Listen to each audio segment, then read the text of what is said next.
Absolutely brand new bus. Everything just spanking brand new. It'll go from here direct to Bratislava, the capital of Slovakia, but I'm only going about 2 hours down through Bardejov and then over to Levoca. But it solved the problem for me of having to go to Podhradie and then backtrack, which is the only thing I could find on the internet. That's the value of local knowledge. In this instance, a very excellent tourist center in Bardejov on the square. Dlhý 40 metrov, vysoký 20. Vážil 77 tón, čo je o 7 tón viac ako doterajší.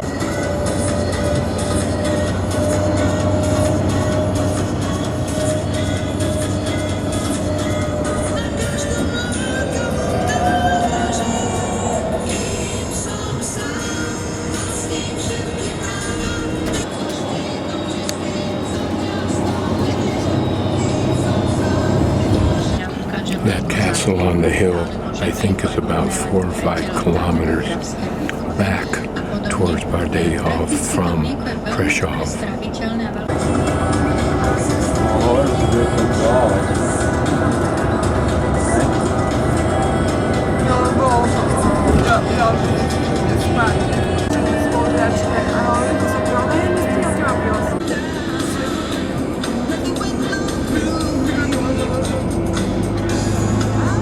The problem is trying to eliminate. It also demonstrates the increasing integration of Eastern Europe with Western Europe. It also illustrates the greater integration of Eastern Europe with Western Europe and the North-South integration. Very strong tunnel. This is just one half of it. The other half's completed, but they won't use it apparently until the roadway is completed for that direction of travel. Na svetovom šampionáte v nemeckom Kolíne nad Rínom, keď sme zo severárny pod Núlovom uragáne v prvej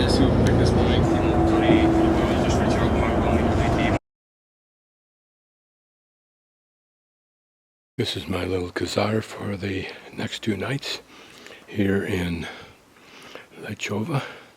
And the man has done a beautiful job in his backyard here. All of this garden here, and there's some vegetables and so forth, in addition to all the decorative plants that he's put in. It's very pretty and looks like it's lighted at night. And he even has in the back here some chickens and a Mercedes-Benz.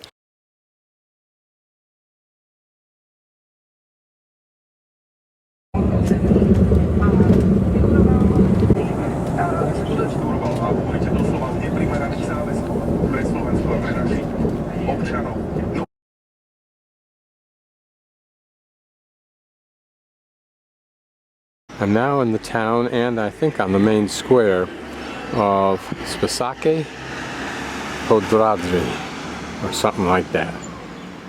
And what I want to get to is that castle.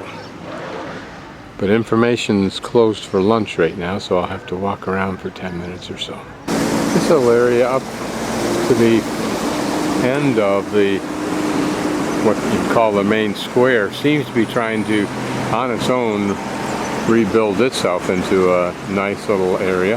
The buildings look like they've been freshened up. Unfortunately, it's all asphalt, except for where those kiosks are, but maybe they'll correct that. It looks like they have a potential to fix the stream bed so it looks neat and adds to the prettiness of this little spot. Yeah, the street I'm walking down is dead center, right where you see Nam, dead center. Looks like marriage or something or other, Nam. We're going to take that corner that hooks to the right. I'm going to reorientate the map. So now it's hooking to the right. And go down one significant street and then hang a left. And we walk up to the castle. Assuming I'm at the correct intersection, I think it's obvious from here how you get up. You walk up.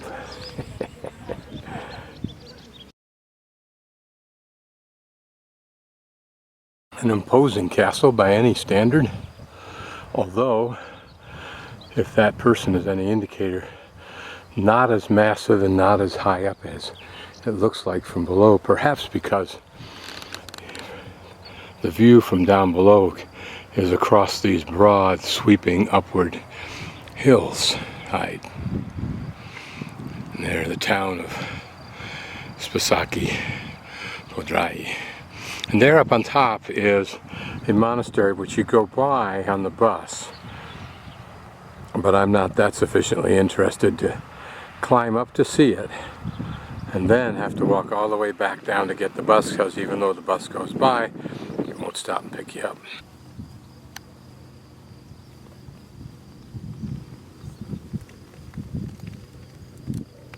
Down along the street I walked up before I turned left to come up here, they are redoing the sidewalks in that lovely flat brick on sand. And where the parking lot is, it ends, and then it begins again briefly after the parking lot to about the end of where you see what look like buildings, and they're actually stacked lumber. At that point it begins with rock cemented in place, and then here they've eliminated that. Actually, they eliminated it further down, where just at the curve, where it becomes just rock set in place with no cement, and now it turns to dirt. What's amazing, that for such an incredibly impressive looking structure, there's no road up here apparently, and there's no infrastructure for getting people up here easily. I'm not bothered. It's a good hike for me, at least I hope it is and still is, but for others they just couldn't do it. Here we're at the far right end of that complex as we saw it from down below, the part that's lowest. What's interesting here, we can see some crenellations, whether they're original or not, don't know. But what's interesting here is not only the shooting ports, but this one on the right, which apparently had a platform, and perhaps it was designed so that you could shoot out to the left and right on that face. This will give you the idea of what a hike it was in this last portion, not to mention down below, to get up to the point where you could scale these walls. And until then you were totally at the mercy of these people and their weapons. Not to mention the fact that you were completely wasted by the time you got up here, no matter how tough you were. Far right side or end of it, as we were looking at, only now we're at the back instead of at the front.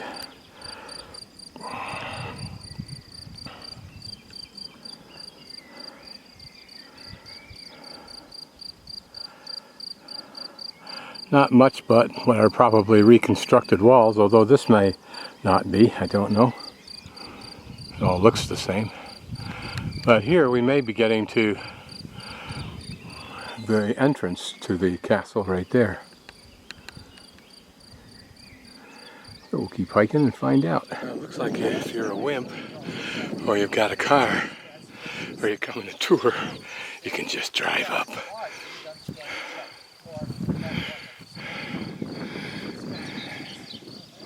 An interesting entrance. First time I've seen these tower-like bastions, for lack of a better word. Man, I hate to be isolated in those puppies if they really were as isolated as they look like they are.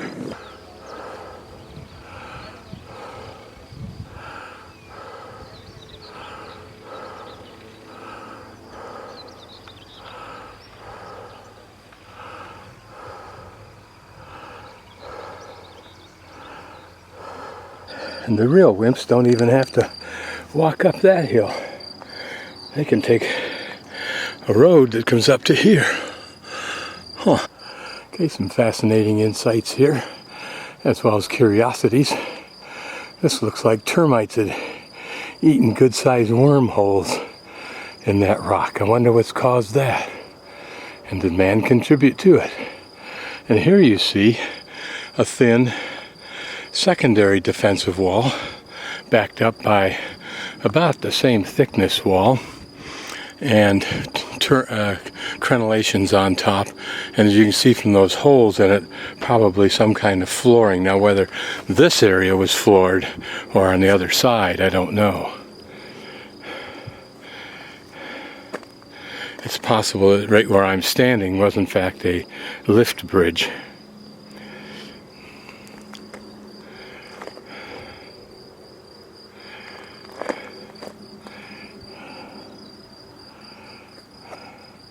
Spectacular views from up here. See if we can get in a little closer and see what these things are all about. And that's about as far as, there we go.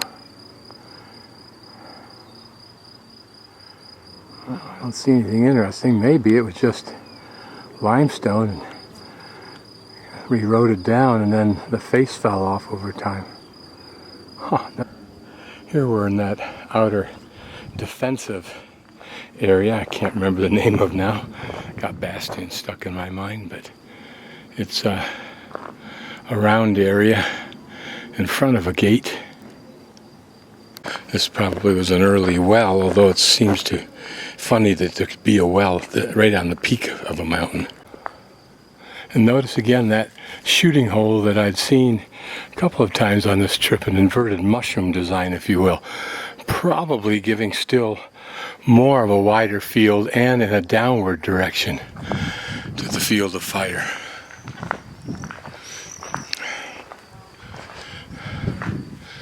I'm looking for the groove that would have held the gate. I don't see one. Maybe it's been covered up over time.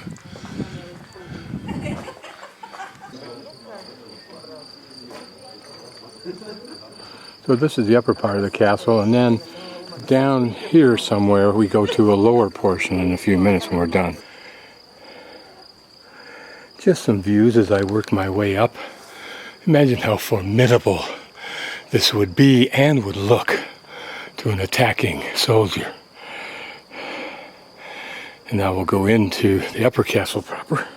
You can see holes in these entry portion where certainly a gate was. Swinging gates, no doubt. And probably a couple of floors. That up there would have been a floor, I'm sure. As with all castles, I think, particularly when they're built on irregular peaks, surfaces, any kind of indentation is going to be used for a room of some sort. And if there isn't one, they'll build one, not the indentation, but the rooms. There's the entrance we came in. Notice there would have been a building here, no doubt, and then another building there. And we'll go up the stairs and continue our upward pursuit. Okay, I'm now entering into that portal we just looked at, and here we see the gouge, or the slot, if you will, for the name of the metal gate that I can't remember. But remember, as you go higher and higher in a castle, under battle conditions, it normally implies you're retreating. Here's a side room. I'll just pan around. Probably anywhere that you didn't need the space for turning something around, you built buildings for lodging your troops as well as for storing materials. So we continue on up. I think in that tower, which is the highest point, I believe, we also find the museum. So here another view from the interior of this archway. Notice that it's 3 arches filled in with stone. Entire communities would live up here, not just the military, but family and so forth. And I suspect that when all hell was about to break loose, the whole community in this area would move into this place. So you can imagine, I'm guessing, that foodstuffs warehoused were very important. Okay, here we are at another level. Now most everything we're encountering here, of course, is built upward as a wall or a tower, and probably several stories. I'm guessing those big square holes were for flooring.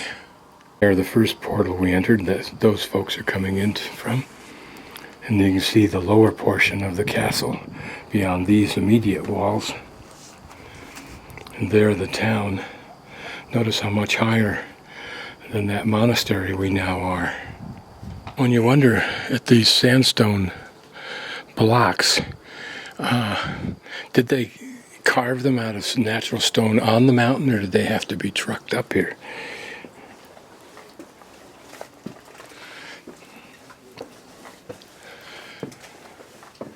And a certain portion of this fortress is, I believe, Roman. Here we see the remains of some aesthetic on this doorway. And we're looking into an inner courtyard that's been cordoned off by the archaeologists. Notice here how one former large archway has been filled in with stone at some point in time. And here a curiosity.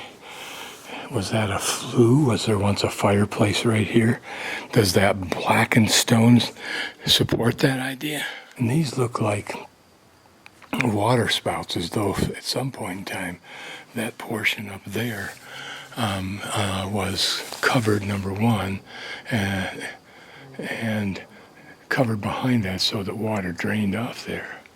Here we're looking at that area that's been cordoned off for the archaeologists. But there, notice that pit, and I wonder if either that's just a central courtyard of an area that was built up in here, or whether, like in Albania, it was a cistern somehow down inside there. But much of this area would have been made into rooms of some sort, although this might have been just a square up here, if you will. But notice that large archway over there. Was that a basilica? There's a flooring. Whether that was just put in there just to provide tourists with a vantage point, I don't know, perhaps.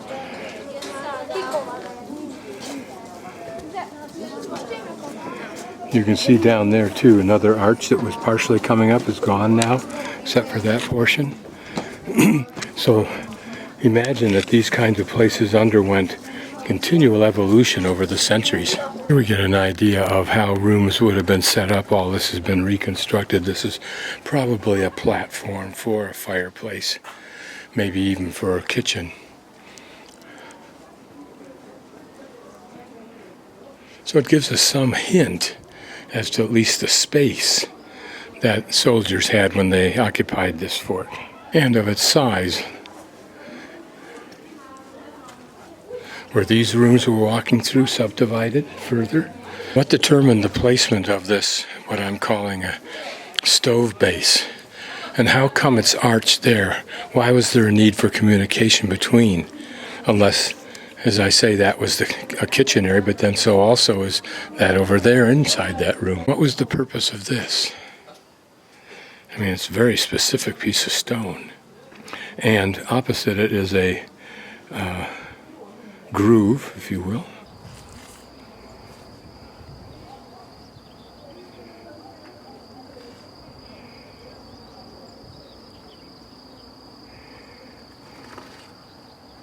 I wonder how many people occupied this in normal usage. In other words, not in the time of battle when it was used as a refuge as well as a fortress.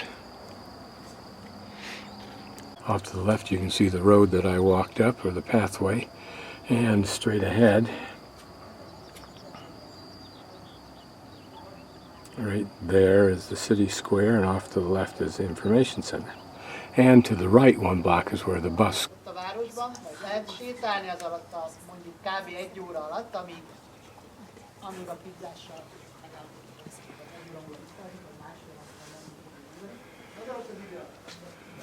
Again, notice the very nicely made doorway or window arches.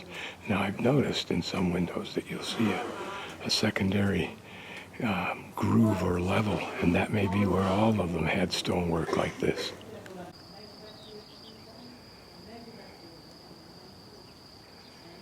It gives you a sense of how dangerous the world was to these people in this medieval period.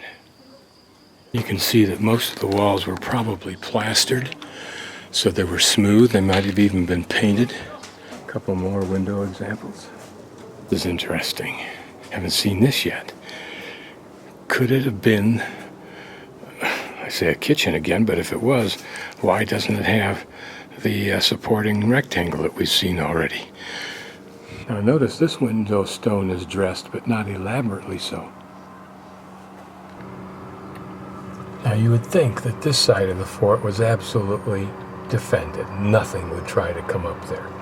But this may well be exactly what the U.S. troops faced in Normandy on the beachhead that they had to storm, which was the hardest of all of those beachheads.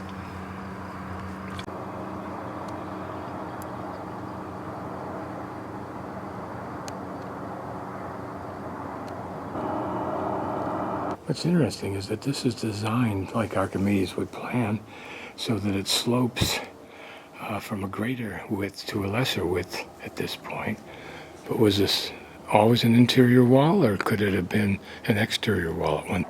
This is a pretty substantial structure. It had pretty windows, large windows. It looks like that one on the upper right.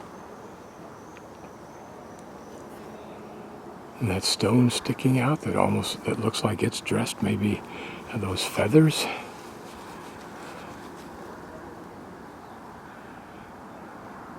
There's small arched windows, larger arched windows, square windows. There's that rectangular area there.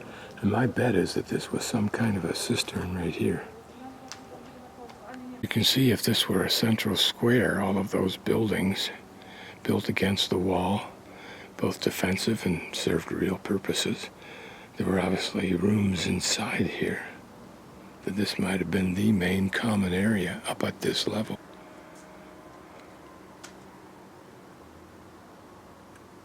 This hole has a round configuration, suggesting that there were around to the other side of the arch. You'll see a similar positioned hole. Here we're outside the tower. You can see some of the structure below here. First time I've encountered that kind of warning. And this may represent a reconstruction of how it actually looked with plaster all over it. I don't know how they actually accessed this, whether it was on a stairway like we just came up or not, but here there would be individual floors all the way up. Here it shows them as just a ring floor, if you will. It's a tight but effective stairway. Well-worn stones. The chain, of course, helps. I don't know if they had a chain. Was this a toilet? Or was it just a stand for a shooting port? Almost at the top. Okay, now I'm at the top. And I would assume that by the time you got here, you really were scared. Notice these grooves. My bet is that they held wood posts that then formed some kind of a roof. I'm going to shoot from what would be our right side perspective as we were coming up the hill, around the back of the castle to the left side. It's a beautiful country.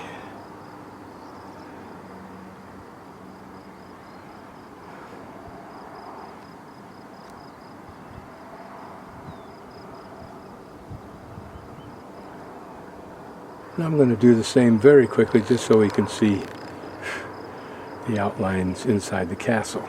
But I wonder what that is out in the field, and we'll come back in a moment. Look, a lot of flies up here. I don't think so. What is that down there? Is this somebody's idea of a cute graphic? Perhaps. Do the same. I'll start from what was our right side, the side we walked up, and pan around into the distance, so you can see what beautiful country this is. What a beautiful location this is.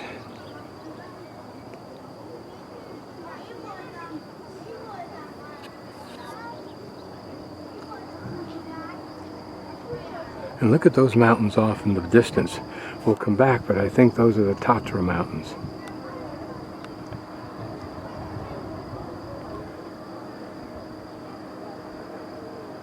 From this vantage point, let's take a closer look.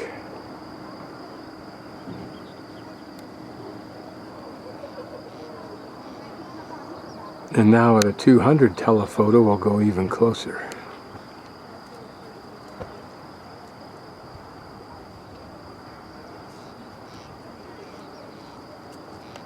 Spectacular looking, aren't they? Like Jackson Hole with their glaciers. Still winter up there.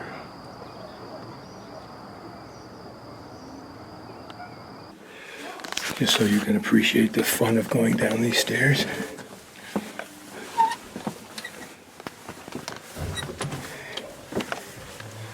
With gimpy knees. This is interesting, particularly if it happens to be a Renaissance medieval bed. Don't really know what these implements were for. That obviously for winding something up could be a well, but or maybe it was for pulling things up into the castle from down below. Some kind of no, it's a rack. That's what it is. Jesus.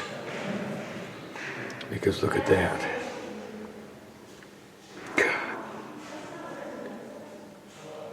The brutal cowards that worked this room.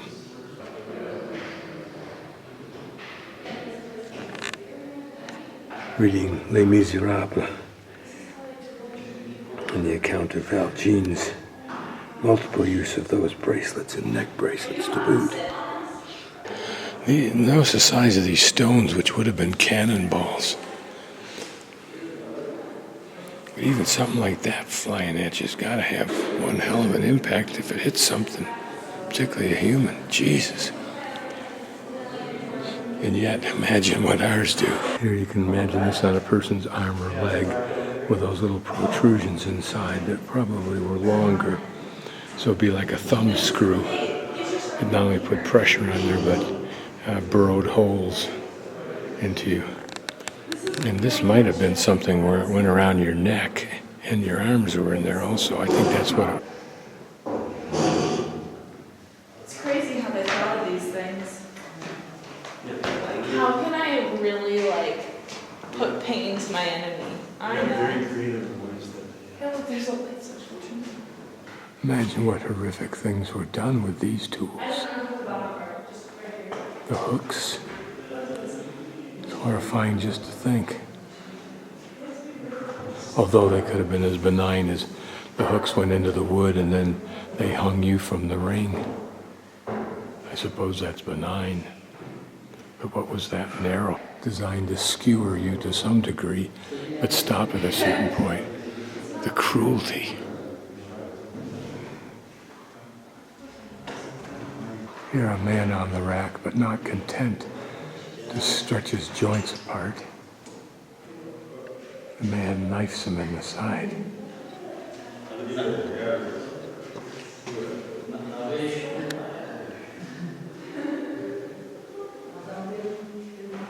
This diagram probably defining the finer points of muscle destruction.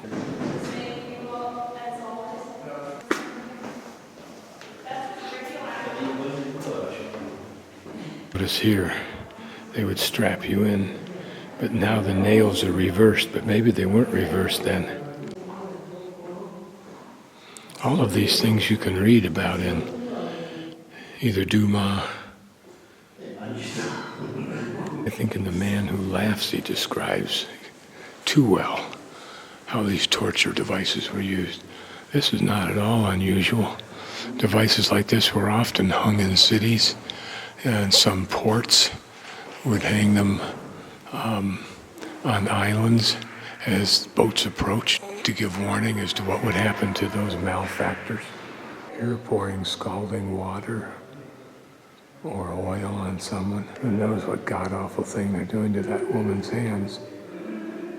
Probably shattering them, making her absolutely worthless.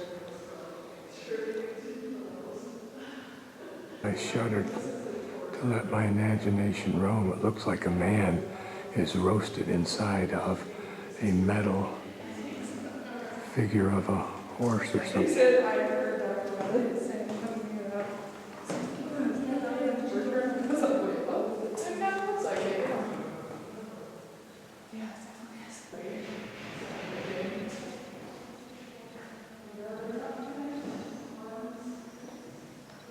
And notice that a stone is tied onto his feet. Sometimes I think we just have to rack it up to the fact that those were brutal times. And they had weird beliefs about pain and evil and God and all that sort of thing. But I'm not sure that's true. I'm not sure that just lets them off the hook too easily. To me, there's an evil implied here. The men who did this to others, there was an evil there. And if you read just Dickens' Child's History of England, evil is underneath all of it, it seems to me. Here may be a little sense of what these towers were used as. See that one right there? There's a story behind these coins. Sometime around the 2nd century AD, a man who had a gash in his left hip entered a cave underneath this complex somewhere and died there, probably from his injury. Thought that he might have been a respectable merchant, and it's not known whether he had the gash before he went in or during his entrance into the cave. But in 2003, archaeologists discovered the cave and him and these coins.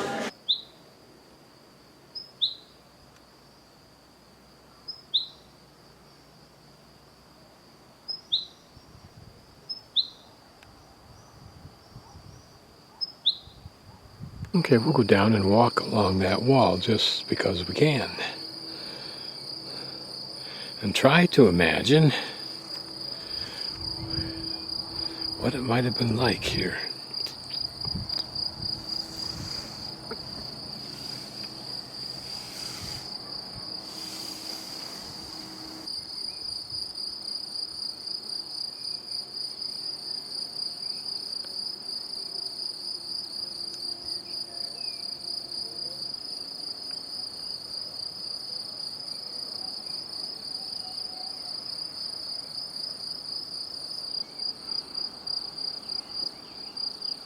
Notice that it looks tower-like, like the base of a tower, but then there was a little teeny moat, if you will, all the way around it.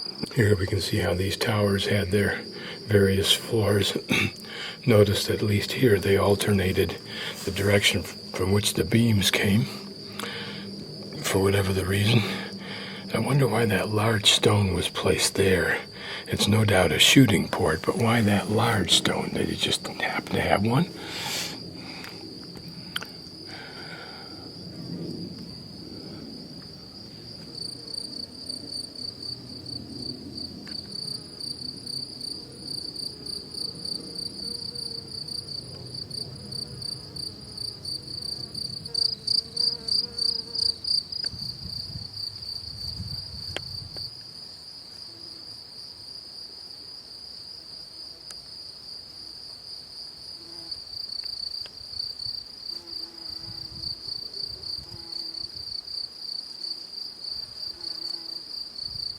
These flowers are infinitesimal. I would say they're about 1/16 of an inch, if that much, in diameter.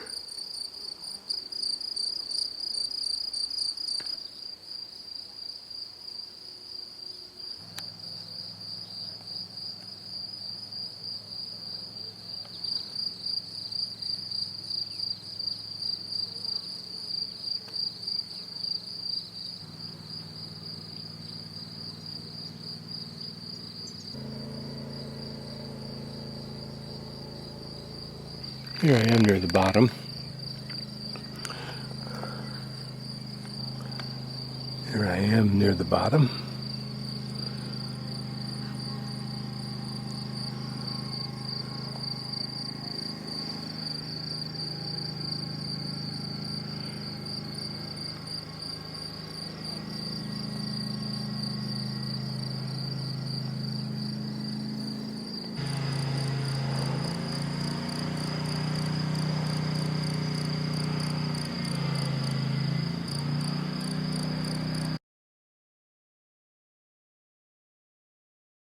Here I'm entering the square again from the direction of the castle. Mildly interesting building. Equally so. At least it's been repainted, that's nice.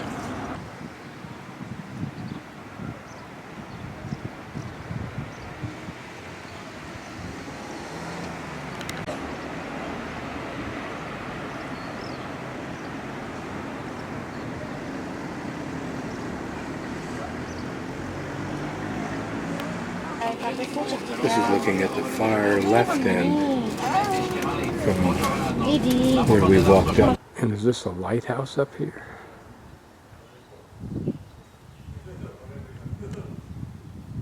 I would normally turn right up the street and go to the left of that church to get downhill to my backyard entryway, but now I'm going to continue right down this street.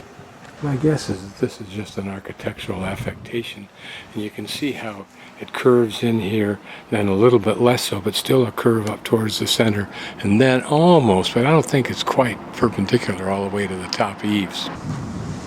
Very classic looking, isn't it? Let's take a look at the detail up on top. I wonder why there are two numbers there. Really? 1734? This is my place. Number 59, I think it is. Joseph's home. But it absolutely belies what is behind it. I'm taking the long way around, and it is going to be the long way around. I used to live in a community like this, like Jackson, where right outside your door, and from many perspectives as you go about your day, you have the view of the countryside. Get a closer look at the detail on those windows, because I think it's interesting. Yeah, it's a pair of women that are probably mirror images of each other, facing each other. I'm going to take this route here on the chance that it'll take me up to where that church is, and then I can just hang a left and then double back down to my back door entrance. I'm thinking these may be the double walls that we saw earlier, or at least the one on the left side maybe. These walls to my right look to be about the same size or thickness as the walls, and they seem to be all the same. So maybe it is the same, but who knows. And I think this may be the entrance into my room, which is to the left there, having come up along what I think is the wall. So I may end up retracing this again tomorrow. This is a gymnasium or school, but it's a very pretty building. Elegant, I think. Tasteful.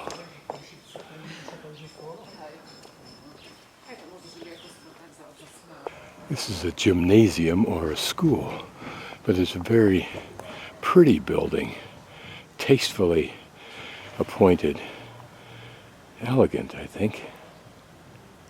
It's interesting how they've taken the space and crammed everything they could in for the benefit of kids. The basketball courts probably functions as a tennis court and a soccer court, and here a short little 100-yard dash maybe, and it's almost park-like. Here looks like some architectural detail. It's kind of interesting. If we can poke into the back here past this arcade, if you will, or entry.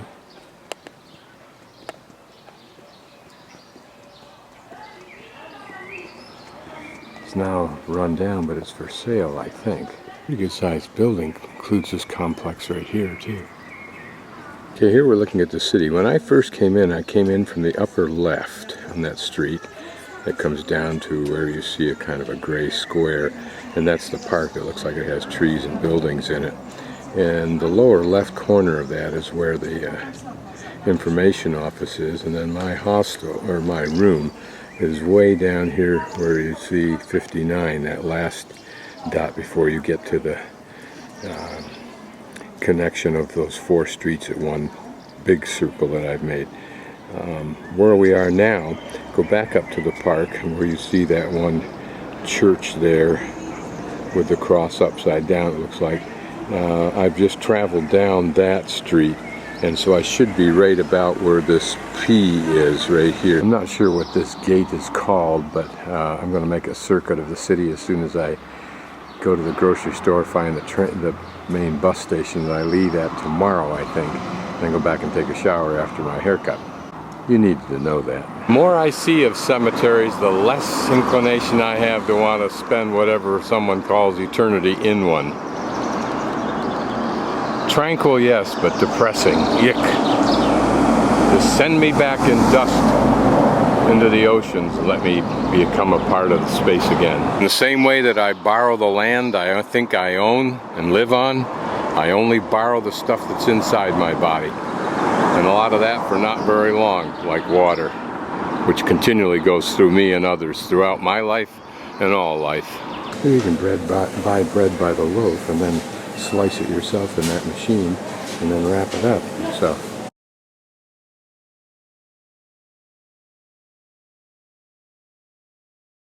I got my hair cut, went down to Billa's supermarket, got myself some chicken, some potato chips, some tomatoes, some seltzer water, some soda water, and now I'm sitting out in this pretty little area that they have set aside so nicely in their garden for just lounging. Redrawing, hope that doesn't offend them. I will read some more of Les Miserables. That white door is my egress to my room, or the property at least. It goes in the garage and then the backyard. And these are other properties, I'm sure. Here's the view. Again, as I say, it's lovely to have such a view. It's so immediate.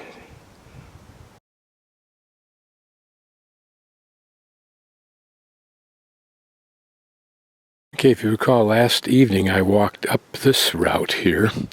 We looked down over the walls occasionally. Here is that wall, or at least part of it. Whether this wall here, which seems to form the outer wall of all of the properties down this side, was part of the wall system or not, I don't know. We'll continue up this way. My plan is to go in a clockwise manner. I'll go on the inside unless the outside looks more interesting, and if both sides appear to be interesting, I'll double back and do both sides. So here we are at this church, which is right up the street from me, and I'll take a look up here to see what has happened to the wall, and then maybe we'll go down and go along the outside. But it looks like by design, this was either a gate here, and that archway perhaps was just something the church built. But I'm going to go up and take a look here. It certainly has the appearance and function of an entry gate, but it may have been just for this church when it was built. We'll follow it up here for a ways just to see if it goes beyond the church walls and property. But notice this inner walkway is somewhat analogous to these fort designs we've seen, although this walkway would be much higher in order to allow shooting over a wall, but then the walls probably are reconstructed. There is a breach in the wall. Whether it was original or not, I don't know. But it goes back down. We'll follow this down.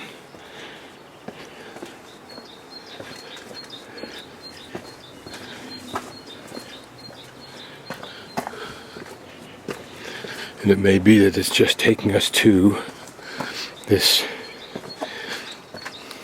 secondary exterior wall. It may be that it's just taking us to this exterior wall system here on the right. But notice that it continues down here. Whether this is all just recent construction, I mean in the last 100 years or so, or whether there's an antiquity to it, I don't know. And you can see that that area down there, which again was probably a perimeter defensive wall, has somehow been used for athletics, maybe soccer. They say this is the most authentic maintained wall or preserved wall system in Slovakia, and that may be why it looks kind of unkempt, although intact. This horrifying room looks like a place where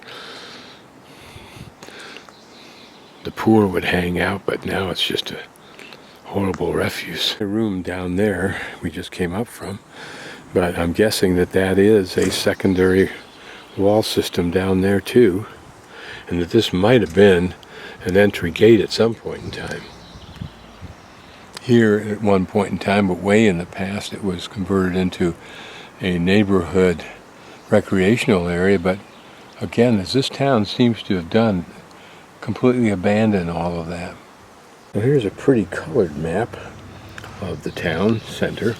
We're about right here. If you remember that pretty church we looked at this morning, that's this one right here. It's not church, but the school right here. And the church that's right above my room area is this one here, and it's literally right behind me now. So we're standing just about in there. And we're going to move in this direction. And my guess is that this line confirms the secondary defensive wall. And that's the one that we see down there. I'm going to continue down this walkway a bit just to see what the perspective is and what we can see and find. Here we're behind that school we were looking at this morning. You can see that the sidewalk here has been done nicely here. It's just behind me that they abandoned any subsequent effort. And it looks like, if this were truthful, that we could have either 1 or 2 or 3 secondary defensive walls. I don't really know. It's not clear. The circular feature here may have an original origin. I can't tell. But as you can see, it's all been left to go to tawdry. It's too bad. Yet on the other hand, like third world nations in their national parks, the mere fact that it's not been violated gives hope for the future restoration. The tawdriness, not to mention the refuse inside that little enclosure down there of this area here, dramatizes to me the difference between this place and Bardejov, which just all around it, as you move out away from the square itself, which looks so naturally pristine. But the difference between it and this place, I felt it from the beginning, which I'll share with Victoria and with Lonely Planet and Steve Ricks if I can, or Rick Steves. This is an interesting tower on this school. I wonder why. Notice the pride the school has taken, or at least its administrators, in making sure that even the back is painted and looks nice. This little remnant to the interior of the wall may be part of the wall system, I can't tell. Here's the only change in the wall as I walk down alongside it and indents outward a bit. These gates that we find in this wall were simply put in to provide access for the people down below, but looking over the top of this gate at the disrepair of that steep and high stairs, that's pretty much been an abandoned usage. Here the road makes a turn, as does the wall. The feeling I get is that this wall was maintained simply because it provided a cheap infrastructure for the community. In other words, they didn't have to build a wall to protect against the steep side of this hill. It was already here. But other than that, it offers them no apparent opportunity for tourism as they see it. It looks like this stairway is still active by these owners, or maybe it's the one stairway they do use. The benefit of this state of preservation, even if it's ignored for cultural or tourist reasons, is that in the future, if tourism is the root issue and it improves dramatically, they can do whatever they wish with the wall to make it a centerpiece. Okay, here we're approaching a tower. Up on the hill you can see that church we've often seen. But as you can see in the recent history, it's had an appendage put on it, which to me, with all due respect, does reflect a lack of respect for the antiquity of that.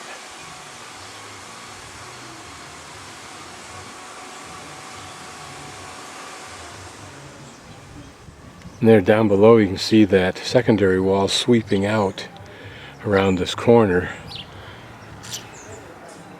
Not only was it probably an active work or drilling place or whatever for this tower, or barbican, or bastion. It's a bastion, not a barbican. You can see a few portals for shooting out of. Ironically, they're even on this side, which is the interior side. But you can see this is just falling in a state of disrepair. It's encouraging. They're restoring it, put in some stairways so people will be able to climb up. So that's a good thing. See that this inner exterior wall has been redone. It's interesting, all of those pieces of wood sticking out would suggest that there were several floors that protruded out away from the original building, and that may be what this portion here is. It may reflect a subsequent addition to that structure. They give us a clue too as to the larger thickness of the wall in places.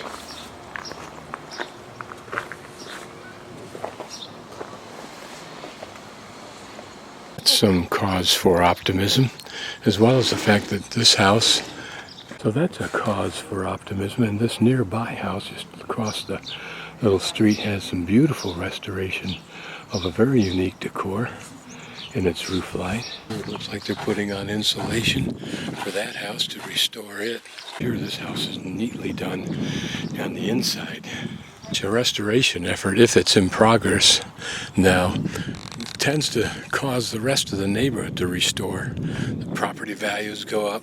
People that don't have the money sell out to those that do. Those that do have the money upgrade some way, somehow. And what you really look forward to in these houses is what's behind the walls that we can't see. And that's true all over the world. Particularly in those Chinatowns where I could walk along walls and look down into the old city. In this collapsing building, you can literally see the curve in those ceiling boards. House built right into the secondary wall, but beautiful orchard-like property. And here we approach the remains of an earlier tower of some sort. Nice looking property.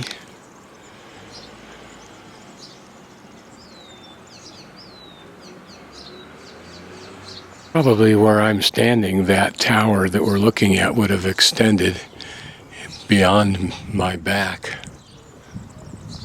Again, notice how thick the wall is here. This is what I think it probably always was. Probably what we've seen is a reconstructed wall on the pathway of the wall after people had cannibalized all of the stone, or most of it, for the building of houses and other structures. Here we are at another tower. All of these towers would be named for a guild which was responsible for its upkeep, if not its construction. We can't go inside. The top part of this metal door has been broken down. We can kind of look inside. Not much to see, what you'd expect, ladder going up to the next level. To do it, I'll pan down from that last fairly substantial and large bastion, I'll call it, to this tower, and see an intermediate tower between the two. And we'll pan over the city over there, where that church is. And I think this church also is where what they call the square is. The park should be somewhere in there. I'm not quite sure, although I think we're taking the corner, so it should be right in there just before this church here. Don't know. As I walk along the wall, you can see portions that have been cut out like this on even the exterior, suggesting that there was some kind of defensive artifact there. Here we've just taken the, I think, northeast corner, northwest corner. We've just executed it towards the south. Probably that fence line defines the wall buried behind those trees, would be my guess. We can see the wall continues on past that building, so we'll take the arch that's leading through that building. We recognize this icon on the church, and it's on the inside of the gate that I entered when I came here, which would be the east gate. So to the left of, to the right of the tower, the wall is almost completely ignored from the outside, and I think it's to the left of the tower that anything has been done to preserve and make it look important to tourists. So we'll go down the outside first, down to the next gate, which is the one I think I left this morning en route to the main bus station. And then we'll walk back up on the inside, just so we've seen that. So how much we'll be able to learn from this old reconstruction here. You can see that it's been falling apart for quite a number of years. This pedestrian underpass, which might have been kind of nice when they first redid all this, has become a pit. See where structures were here, at what point in time they were here, who knows. But this would have been in the upper level. Okay, here we get a little bit better sense of it. There's the upper level, the main wall, and then here are the two walls with the area in between. Call it a ditch. Whether the ditch was this defined, I would assume it is. That's a pretty massive wall for them to build themselves in recent times, so I'm sure it was done in the past. Gate exiting. Our wall ends there. I'm going to go and walk down in that lower part if I can. That appearing to be another bastion. But notice that it's at the lower level, which is interesting, I think. Just a spray of pretty purple flowers issuing from that crack in the steps. Okay, from this vantage point we get a little sense of how a attacking soldier might feel or perceive his obstacle.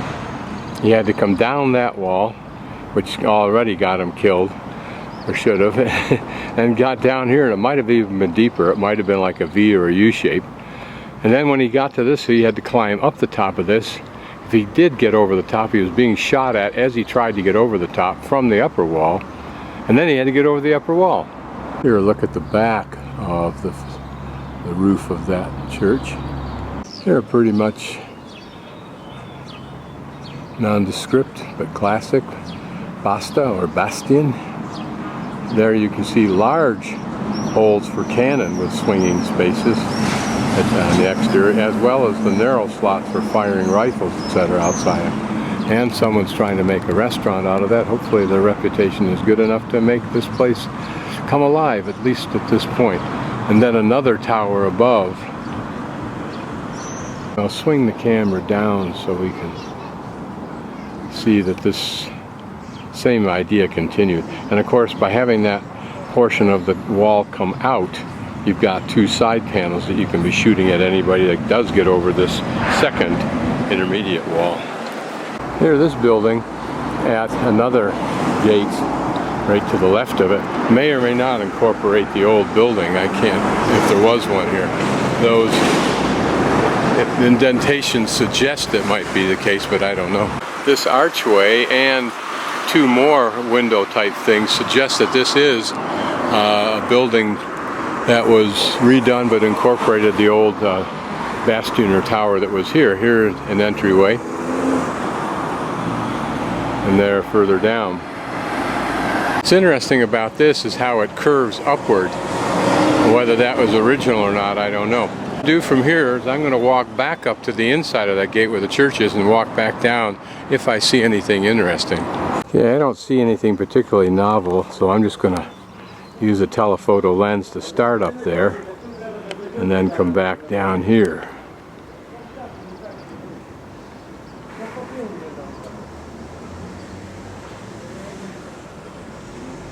What does seem authentic is up here, of course, is that walkway for shooting through the holes you can see peeking over the edge of the walkway. Okay, now from the opposite side of that entrance gate I just came in, but looking down the interior of it wall, which again does not seem to be much different than what we saw above me or behind me right now. I'm just going to use the telephoto lens to take us down there, and then we'll walk down the outside of the wall. Because pretty much all this interior wall is going to display to us is the buttressing of that big wall. Here the wall just looks the same. There are a couple of entry ports there you can see. And this curious building here that looks like it was definitely an add-on.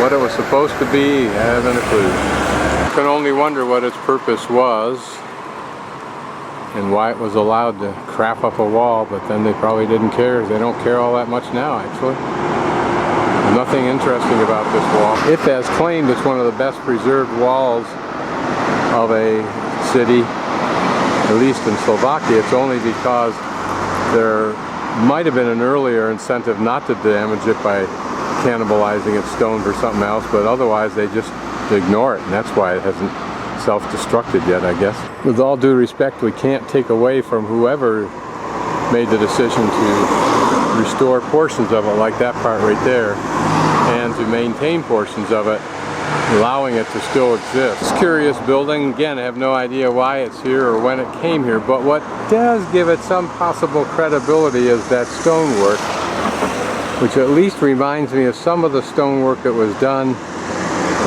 up at the castle in Spisska Podhradie. And this was done by wealthy families, I think the Austro-Hungarians, maybe in the 16th century, 17th century. Whether this, to what degree this restoration or whatever it is reflects how it once looked with plaster on it, I don't know. The wall is significantly higher here than elsewhere, it seems like, including this secondary wall. And with a substantial tower, and that one no doubt restored. Again, whether original wall would have looked like this, I don't know. Downhill from that gate on the inside is this portal, which looks like it was blocked off at a certain point in time, had a window put in it. It may have even actually had some decoration on the window.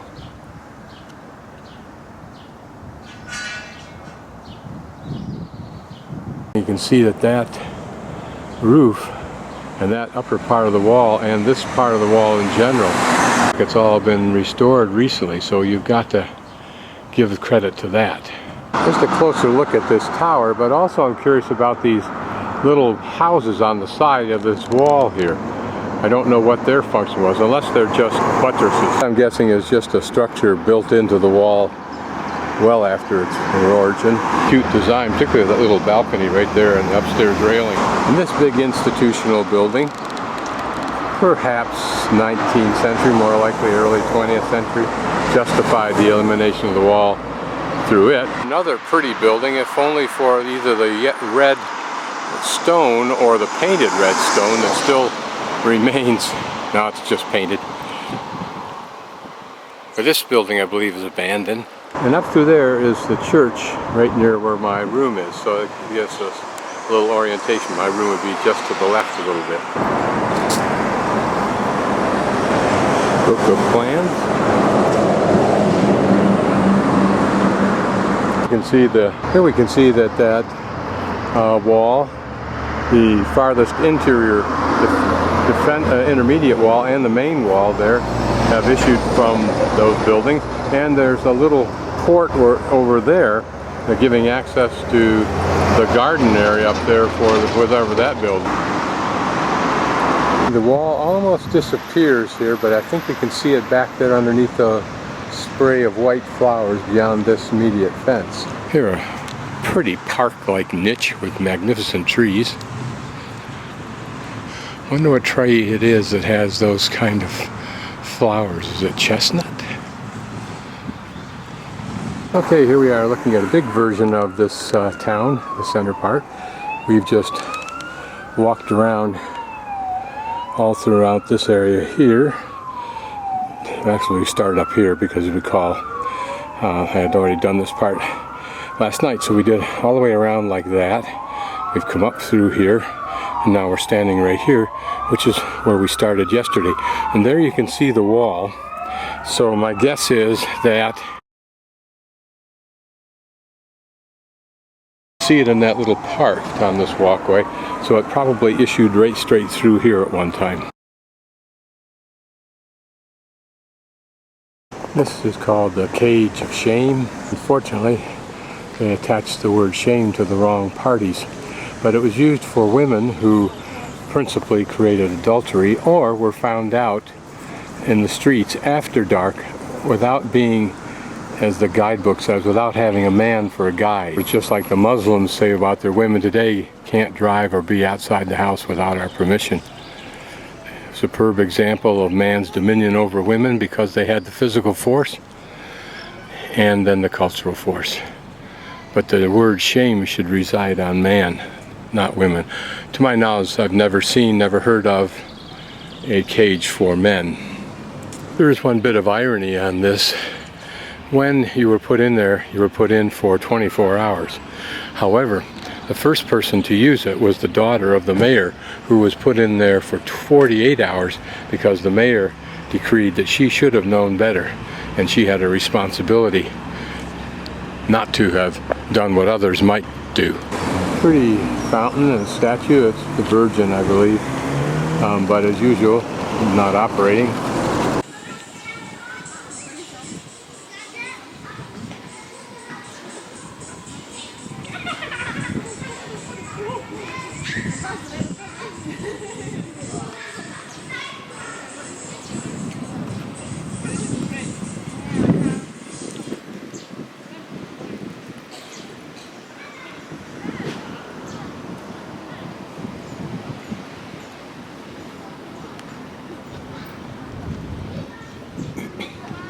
And over there is, across the street, is the restaurant I ate in. And a lovely waitress, Victoria.